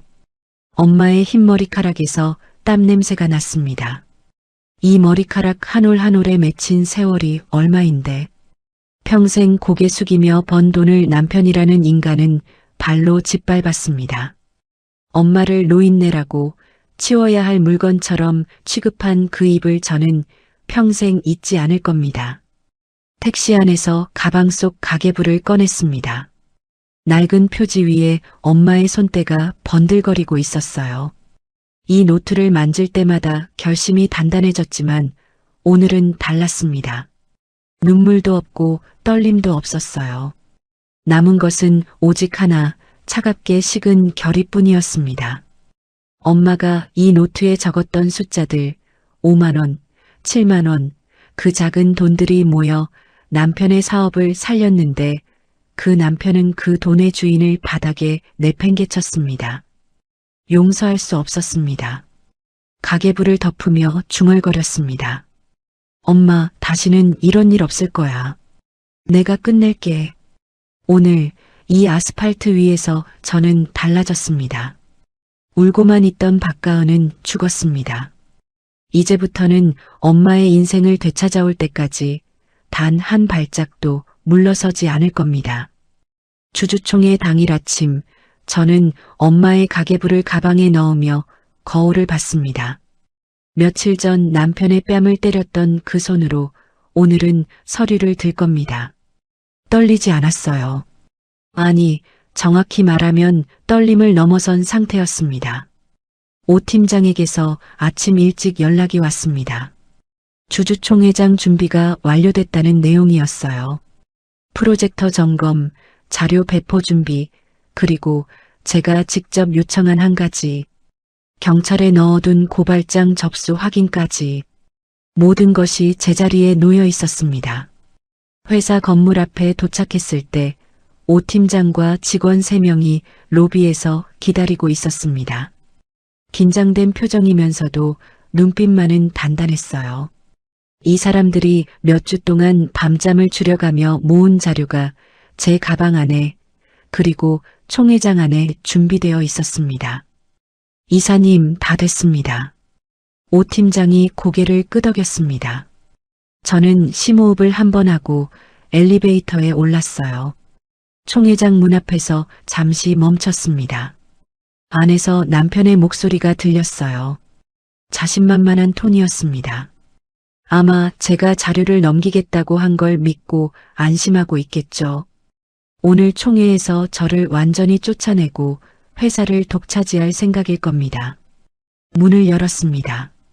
회의실 안에 주주 6명이 테이블에 앉아 있었고 남편은 맨 앞 단상에 서서 서류를 넘기고 있었어요. 제가 들어서자 남편이 고개를 돌렸습니다. 그리고 제 뒤에 서 있는 오 팀장과 직원들을 보고 눈이 가늘어졌어요. 뭐야, 너희가 왜 여기 있어? 저는 대답 대신 단상으로 걸어갔습니다. 남편 옆을 지나치며 프로젝터 리모컨을 집어들었어요. 남편이 제 팔을 잡으려 했지만 저는 뿌리쳤습니다. 황대현 대표? 아니, 범죄자 황대현 씨. 당신의 쇼는 여기까지야. 제 목소리가 회의실에 울려 퍼졌습니다. 주주들이 일제히 고개를 돌렸어요. 남편의 얼굴에 당혹감이 번졌지만 아직은 여유가 남아있는 표정이었습니다. 자기가 심어놓은 거짓 횡령 고소가 저를 묶어놓았다고 생각하니까요. 박가은 씨, 지금 무슨 짓이야? 당신은 이 총회에 참석할 자격이 없어. 자격이요? 저는 리모컨 버튼을 눌렀습니다. 프로젝터에서 빛이 쏟아져 나오며 벽면 스크린에 영상이 뜨기 시작했어요. 차 안에서 촬영된 블랙박스 영상이었습니다. 화면 속에는 남편과 수정이 나란히 앉아 있었어요. 날짜는 올해 설 연휴. 제가 시댁에서 전을 부치고 있던 바로 그 시간이었습니다. 화면 속 두 사람의 모습을 보고 주주들 사이에서 탄성이 터져 나왔어요. 이거 다 조작이야. 박가은, 너가 감히. 남편이 소리를 질렀지만 저는 리모컨을 다시 눌러 다음 화면으로 넘겼습니다. 이번에는 이중 장부였어요. 법인 자금이 해외 개인 계좌로 이체된 내역이 날짜별로 정리되어 있었습니다. 금액을 하나하나 읽어 내려갈 때마다 주주들의 얼굴이 굳어갔어요. 이것은 황대현 대표와 이수정 실장이 법인 자금을 빼돌린 내역입니다. 총 금액은 제 옆에 있는 최 과장이 직접 격리장부에서 대조 확인한 것입니다. 최 과장이 자리에서 일어나 주주들에게 서류 뭉치를 돌렸습니다. 이중장부 사본과 계좌 이체 내역이 담긴 자료였어요. 주주들이 서류를 넘기며 수군거리기 시작했습니다. 다음은 이겁니다. 세 번째 화면에 녹취 파일이 재생됐습니다. 남편의 목소리가 스피커를 통해 회의실에 울려 퍼졌어요. 장모님 걱정 마시라고요. 다 갚았습니다. 여기 확인서도 있으니까 지장만 찍어주세요. 치매에 걸린 엄마를 속여 5억 원짜리 빚을 500만 원으로 퉁치려 한 그 현장의 목소리였습니다. 간병인 아주머니가 남편이 방문한 날 몰래 녹음해둔 거였어요. 저도 이 녹취를 받았을 때 심장이 멈추는 줄 알았습니다. 녹취가 흘러나오는 동안 회의실 공기가 순식간에 얼어붙었습니다. 스피커에서 엄마의 흐릿한 목소리가 들렸어요. 대연아, 그래 다 갚은 거야? 그럼 됐어. 그 해맑은 대답에 주주 중 한 분이 안경을 벗고 눈을 감았습니다. 나이 지긋한 분이셨는데 입술이 떨리고 있었어요. 당신도 누군가의 부모이기에 그 목소리가 남다르게 들렸을 겁니다. 주주 한 명이 자리에서 벌떡 일어났습니다. 황 대표, 이게 사실입니까? 치매 환자를 상대로 사기를 쳤다는 겁니까? 남편의 얼굴이 사색이 됐습니다. 입술이 파르르 떨리고 이마에 식은땀이 맺혀 있었어요. 남편이 의자를 뒤로 밀치며 벌떡 일어나 소리쳤습니다. 이건 전부 조작이라니까.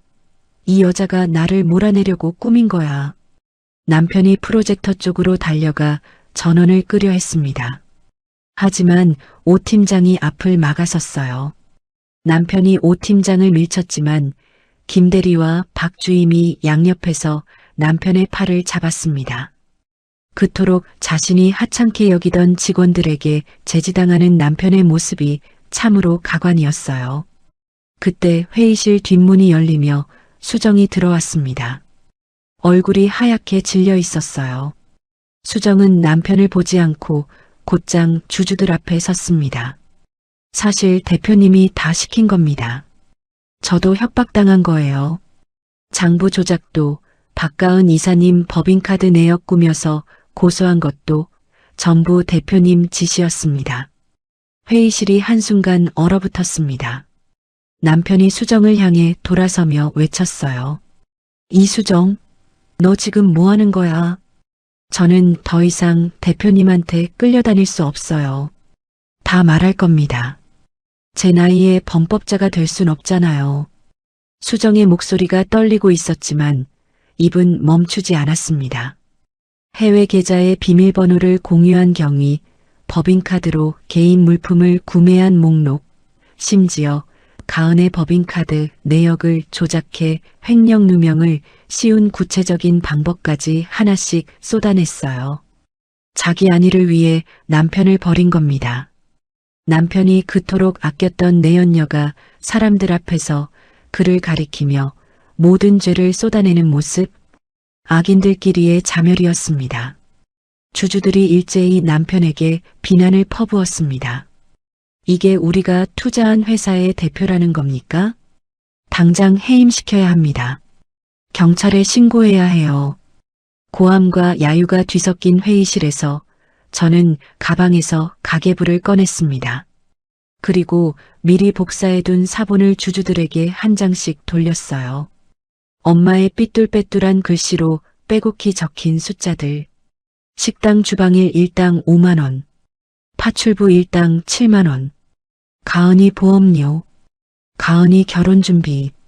이게 뭔지 아시겠습니까? 제 목소리가 조용하지만 단단하게 울렸습니다. 이건 제 엄마가 평생 쓴 가계부입니다. 남의 집 기름때를 닦고 식당에서 뜨거운 김을 맞으며 한 푼, 두 푼 모은 돈의 기록이에요. 이 돈이 3년 전 이 회사를 살렸습니다. 그런데 저 사람은 치매에 걸린 엄마를 속여서 그 빚을 없던 일로 만들려 했어요. 회의실이 조용해졌습니다. 가계부 사본을 들여다보던 주주 한 명의 눈가가 붉어지는 게 보였어요. 당신이 밟은 건 내 엄마의 인생이었어. 이제 그 대가를 치를 차례야. 저는 남편의 눈을 똑바로 바라보며 말했습니다. 남편은 의자에 주저앉아 고개를 떨구고 있었어요. 얼마 전까지만 해도 저를 거지 취급하던 그 위풍당당한 모습은 온데간데 없었습니다. 식은땀이 이마에서 흘러내리고 거친 숨소리가 조용해진 회의실에 또렷하게 들렸어요. 바로 그때 회의실 문이 다시 열렸습니다. 경찰이었습니다. 제가 사전에 접수한 횡령 및 사기 혐의 고발장에 따라 출동한 거였어요. 경찰 2명이 회의실에 들어서며 말했습니다. 황대연 씨, 업무상 횡령 및 사문서 위조, 사기 혐의로 동행해 주셔야겠습니다. 남편이 의자에서 비틀거리며 일어났습니다. 순간 남편이 저를 향해 손가락을 들이밀었어요. 박가은, 너 나한테 이래도 되는 거야? 내가 이 회사를. 황대현 씨 협조해 주십시오. 경찰이 남편의 팔을 잡았습니다. 남편은 뿌리치려 했지만 소용없었어요. 양쪽 팔이 잡힌 채 회의실을 나가면서 남편이 한 번 저를 돌아봤습니다. 그 눈빛에는 분노도 변명도 남아있지 않았어요. 텅 빈 공허함 뿐이었습니다. 불과 며칠 전까지 저를 거지 취급하고 엄마를 노인네라 부르며 바닥에 넘어뜨리던 사람의 최후가 이것이었습니다. 회의실 문이 닫혔습니다. 잠시 정적이 흐른 뒤 주주들이 안도의 한숨을 내쉬었고 직원들은 서로를 바라보며 눈시울을 붉혔어요. 박 주임이 고개를 숙인 채 어깨를 들썩이고 있었고 김 대리는 코를 훌쩍이며 천장을 올려다보았습니다. 오 팀장이 다가와 제 손을 꼭 잡았습니다. 이사님, 해냈습니다. 해냈다. 정말 해낸 겁니다. 가방 안에 가계부를 손으로 쓸었습니다. 엄마의 손때가 묻은 이 낡은 노트가 오늘 가장 강력한 무기였어요. 숫자도 영상도 녹취록도 사람의 마음을 흔들었지만 주주들의 눈가를 적신 건 결국 엄마의 삐뚤빼뚤한 글씨였습니다. 엄마, 보고 있어요? 엄마를 바닥에 내팽개치던 사람이 오늘은 자기가 바닥으로 끌려 내려갔어요. 가계부에 적힌 엄마의 시간이 드디어 빛을 발하는 순간이었습니다. 엄마가 100원, 200원 아끼며 쓴 그 숫자들이 오늘 이 자리에서 남편의 거짓을 무너뜨렸어요. 엄마의 삐뚤빼뚤한 글씨가 어떤 변호사의 논리보다 강했습니다. 창밖으로 햇빛이 쏟아지고 있었습니다. 저는 프로젝터를 끄고 회의실 불을 켰어요. 오래 꺼져 있던 형광등이 환하게 켜지는 것처럼 이제 이 회사에도 다시 빛이 들어올 차례였습니다. 그리고 그 빛의 시작은 엄마의 낡은 가계부였습니다. 몇 달이 흘렀습니다. 주주총회 이후 모든 것이 빠르게 돌아갔습니다. 전 남편은 횡령과 사기 혐의로 재판을 받았고 결국 집행유예 판결이 나왔어요. 하지만 대가는 그보다 더 혹독했습니다. 모든 재산이 몰수됐고 민사소송에서 배상 판결까지 받아 거액의 빚더미에 올라앉았어요. 양복을 차려입고 회사를 호령하던 사람이 단 몇 달 만에 빈손이 된 겁니다. 내연녀 수정도 좋은 꼴을 못 봤습니다. 총회장에서 전 남편을 배신하고 빠져나간 뒤 회사에서 빼돌린 돈을 가지고 도망쳤는데 어디서 투자를 한다고 누군가에게 속아 그 돈마저 통째로 날렸다고 하더군요. 남의 돈을 훔친 사람이 결국 남에게 돈을 뺏기는 꼴이라니 안타깝다는 생각은 들지 않았습니다. 인과응보라는 말이 괜히 있는 게 아니라는 생각이 들었어요. 저는 그 사이에 회사를 다시 일으켜 세웠습니다. 주주총회에서 전 남편의 대표이사직이 해임된 뒤 주주들이 만장일치로 저를 새 대표이사로 선임했어요. 처음에는 부담이 컸습니다. 기획이사로 일한 경험은 있었지만 대표는 또 다른 무게였으니까요. 하지만 오 팀장을 비롯한 직원들이 옆에 있었습니다. 이 사람들이 목숨 걸고 모아준 자료 덕분에 오늘의 제가 있는 건데 보답하려면 이 회사를 제대로 굴려야 했어요.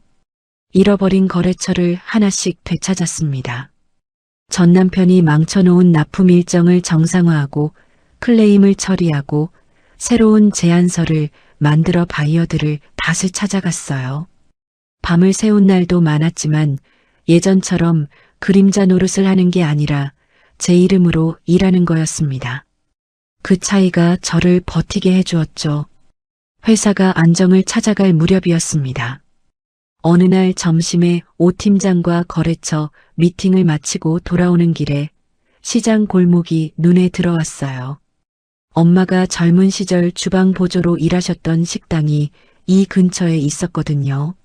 문득 그 식당에서 밥이나 한 그릇 먹고 가자는 생각이 들었습니다. 오 팀장, 저기서 밥 먹고 갈까요? 국밥이 맛있는 데예요. 30년 넘게 장사하는 곳이거든요. 허름하지만 손님이 꽤 있는 식당이었습니다. 안쪽 테이블에 앉아 메뉴를 보고 있는데 주방 쪽에서 고함 소리가 들렸어요. 아, 똑바로 안 닦아? 그릇에 고춧가루 남은 거 안 보여. 이것도 제대로 못하면서 어디서 일하겠다고 와.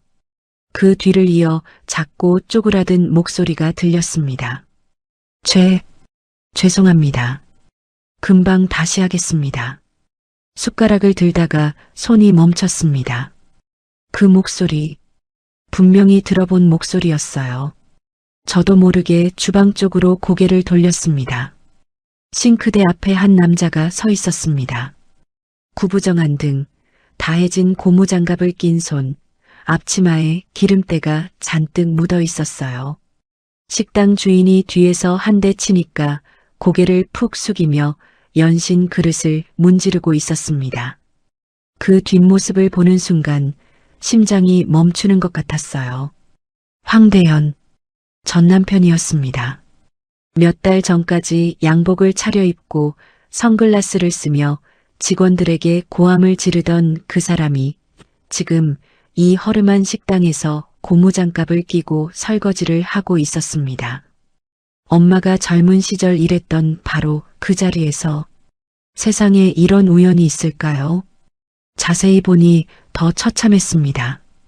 고무장갑은 여기저기 구멍이 나 있었고 머리카락은 기름기에 절어 이마에 달라붙어 있었어요. 식당 주인이 또 뒤에서 호통을 쳤습니다. 밥그릇은 안쪽까지 닦으라니까. 손님이 밥풀 묻은 그릇에 밥 먹게 할 거야? 네. 다시 하겠습니다. 전 남편의 목소리는 완전히 쪼그라들어 있었어요. 주인 앞에서 연신 허리를 굽히는 그 모습이 엄마가 평생 해온 것과 똑같았습니다. 비릿한 개수구 냄새가 주방에서 흘러나왔어요. 그 냄새 속에서 전 남편은 연신 그릇을 문지르고 있었습니다. 오 팀장도 알아본 모양이었어요. 눈이 휘둥그레진 채 저를 바라봤지만 저는 손짓으로 조용히 하라고 했습니다. 그리고 천천히 자리에서 일어났어요. 주방 쪽으로 걸어가자 전 남편이 고개를 들었습니다. 그리고 저를 보는 순간 얼굴이 하얗게 질렸어요. 기름때 묻은 앞치마를 움켜쥐더니 고개를 돌려 얼굴을 가리려 했습니다. 하지만 이미 늦었죠. 황대현 씨, 여기서 보니까 참 반갑네. 저는 또박또박 말했습니다. 전 남편의 어깨가 움찔했어요. 우리 엄마가 하던 일이라 잘할 줄 알았는데 그릇에 고춧가루가 남았다니 아직 멀었네. 전 남편이 천천히 고개를 돌려 저를 바라봤습니다.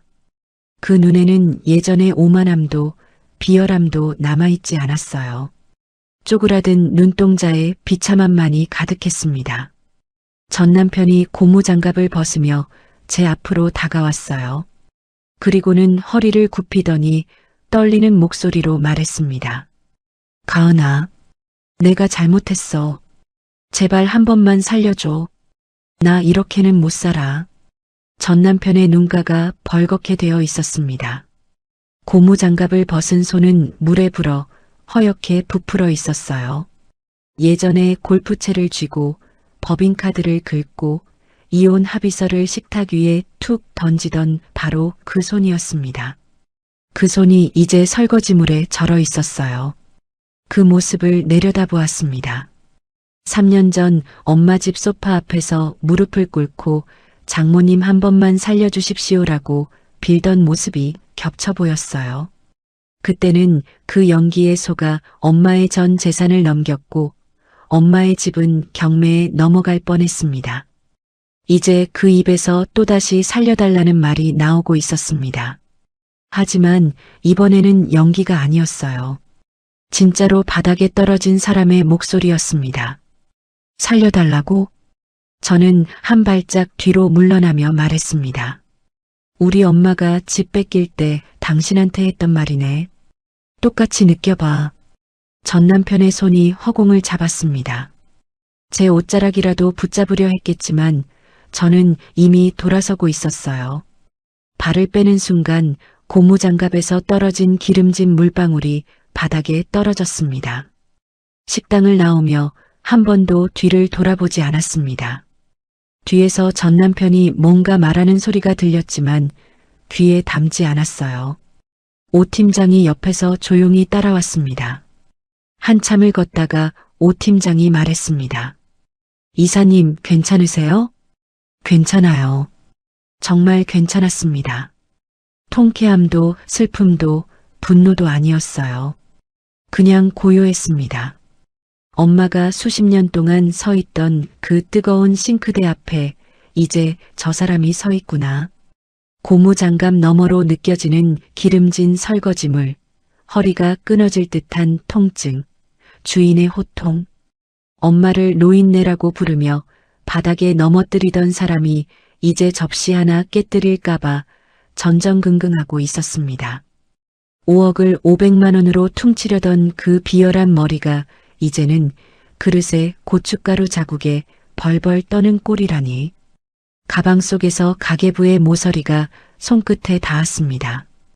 이 노트에 기록된 엄마의 노동이 어떤 것이었는지 이제 전 남편은 온몸으로 배우고 있을 겁니다.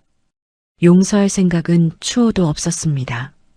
다만 저 사람이 그 싱크대 앞에서 엄마가 얼마나 대단한 사람이었는지 뼈저리게 깨닫길 바랄 뿐이었어요. 시장 골목을 빠져나오자 바깥 공기가 상쾌했습니다. 하늘이 맑더군요. 저는 핸드폰을 꺼내 엄마에게 전화를 걸었습니다. 엄마, 나야. 오늘 저녁에 갈게. 뭐 먹고 싶은 거 있어? 봄이 왔습니다. 엄마의 집 경매는 취소됐고 등기부에는 다시 김미경이라는 이름이 올라갔습니다. 서류를 받아든 날 저는 한참을 그 종이만 들여다봤어요. 세 글자가 이렇게 무겁고 아름다운 줄 몰랐습니다. 오후 햇살이 거실 창으로 쏟아지고 있었습니다. 엄마와 나란히 소파에 앉았어요. 엄마의 손을 잡고 등기부 등본을 펼쳐 보여주었습니다. 엄마, 이거 봐. 이제 이 집 진짜 엄마 거야. 아무도 못 빼서. 엄마가 서류를 들여다봤습니다. 한참을 보더니 고개를 갸웃했어요. 이게 뭐야? 엄마 집이 어디 갔었어? 가슴이 먹먹했습니다. 엄마는 이 집이 경매에 넘어갈 뻔했던 것도 전 남편이 엄마를 속여 돈을 가로챈 것도 기억하지 못합니다. 회사 앞에서 피켓을 들고 목이 쉬도록 소리 지르던 그날도 아스팔트 위에 넘어져 무릎이 까졌던 것도 그 모든 게 엄마의 기억 속에서 안개처럼 사라져버렸어요. 하지만 이상하게도 그게 꼭 슬프지만은 않았습니다. 엄마가 겪었던 그 끔찍한 일들을 기억하지 못한다는 건 어쩌면 하늘이 엄마에게 준 마지막 자비일지도 모르니까요. 어디 가긴. 계속 여기 있었어, 엄마. 앞으로도 쭉. 엄마가 해맑게 웃었습니다. 그 웃음을 볼 때마다 저는 제가 왜 싸웠는지를 다시 한번 확인합니다. 가방에서 가계부를 꺼냈습니다. 이 낡은 노트를 얼마나 많이 만졌는지 표지 모서리가 더 달아 있었어요. 마지막 빈 페이지를 펼치고 볼펜을 들었습니다. 엄마가 평생 숫자를 적어온 이 노트의 마지막 장에 제가 한 줄을 보탰어요. 엄마의 집을 지켰습니다. 그리고 제 삶도 지켰습니다. 쓰고 나서 글씨를 바라봤습니다. 엄마의 삐뚤빼뚤한 글씨들 사이에 제 글씨가 나란히 놓여 있었어요. 엄마가 쓴 숫자들 옆에 딸이 쓴 문장이 함께 있는 이 페이지가 세상에서 가장 값진 기록 같았습니다. 가은아. 엄마가 불쑥 제 이름을 불렀습니다. 고개를 돌려 엄마를 바라봤어요. 엄마의 눈이 순간 또렷해져 있었습니다. 흐리멍덩하던 눈동자에 초점이 잡히고 저를 똑바로 바라보고 있었어요. 우리 딸 고생 많았지? 그 한마디에 눈물이 쏟아졌습니다. 참으려 했는데 안 됐어요. 엄마가 거친 손으로 제 볼을 감싸며 눈물을 닦아주었습니다. 그 손의 감촉이 제가 어릴 때 울면 엄마가 닦아주시던 그 느낌과 똑같았어요. 엄마는 다 알아. 우리 가은이가 얼마나 힘들었는지. 엄마가 많이 못해줘서 미안해. 엄마가 뭘 미안해. 엄마가 없었으면 나는 아무것도 못했어. 엄마가 제 머리카락을 쓸어주었습니다. 그 손길이 언제까지 이어질까요? 내일이면 엄마는 또 저를 알아보지 못할 수도 있습니다. 오늘 했던 이 대화도 기억 못할 수도 있어요. 하지만 괜찮습니다. 이 순간 엄마가 저를 알아보고 제 이름을 부르고 고생했다고 말해주는 것. 그것만으로 충분했습니다. 아이고, 근데 사위는 어디 갔어? 엄마의 눈이 다시 흐려지고 있었습니다. 방금 전에 또렷함이 서서히 빠져나가는 게 보였어요. 저는 엄마의 손을 꼭 잡으며 웃었습니다. 멀리 여행 갔어, 엄마. 아주 멀리. 그래, 잘 됐네. 여행 좋아하더라.